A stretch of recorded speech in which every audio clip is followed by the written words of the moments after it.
Hey guys, welcome to my channel. My name is Bhavna Lachwani and you are watching Bhavna's Diaries.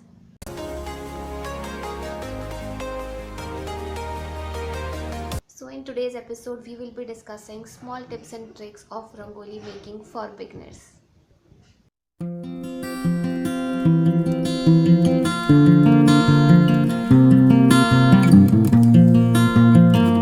Very soon festivals will be at our doorsteps and each and everyone will be busy decorating their homes as well as their surroundings, and definitely Rangoli will be a part of it. Rangolis make our home very beautiful and elegant, and it's a sweet gesture of welcoming our guest.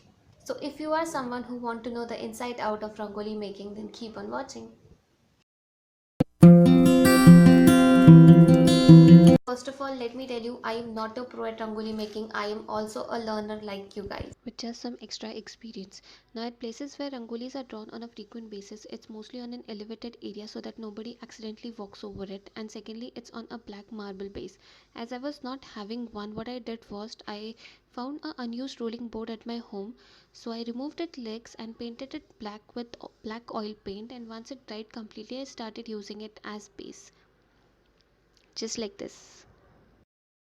Very soon we'll be going in markets and buying these rangolis, and they'll be coming in these sachets.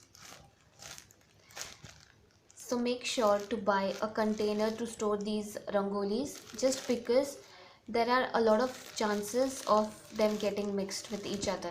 Something like this. Now this is also a beautiful color and I am sure I'm not gonna waste this, but when such things happen, you end up having less definite colors with you and you have to purchase it again.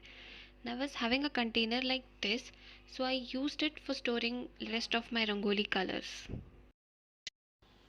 Next thing is, while purchasing rangolis, even if you get it in packets, do make sure to touch the rangoli granules in between your fingers, as some are coarsely grained and others are finely grained. Now the difference will be in the area in which they spread when you drop it on board. Rangolis which are coarsely grained tend to spread in wider area when you drop it, whereas for finely grained they do not spread that much. Now let's start. For beginners, I would suggest that you draw outlines of the design which you are drawing with chalk on the board. This will serve two purposes. A, it will give you a definite area to fill colors, and B, you will find it easy to make firm and crisp lines using white color. If the design is not visible while you are drawing, wet your chalk in water and then draw just like I did. This is the outline of the design, and now I will start filling colors in it. Now the question is how to drop rangoli when you are only using your hands and fingers as tools. To do so, grab some granules between your thumb and index finger and slightly move your index finger in downward direction, just like this.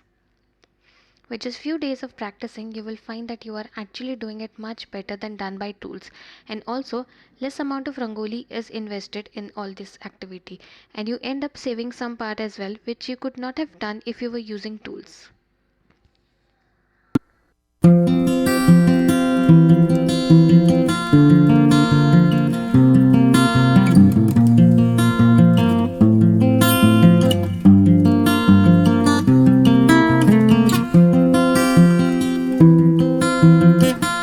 The most challenging part is to make outlines with white rangoli. Now, I always used to be really very scared while making outlines, but this was also very exciting part to do, because when the end result comes up, you will feel a different level of satisfaction within you.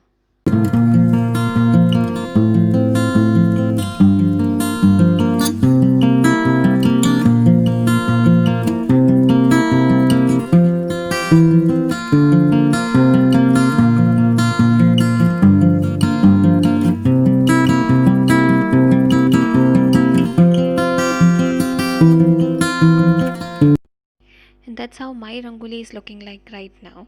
Guys, in initial days, even if it does not appear like the ideal one, just appreciate yourself that you are trying it and soon will master it.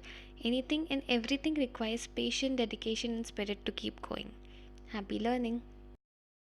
So this was the way in which I used to draw rangoli, and I am still.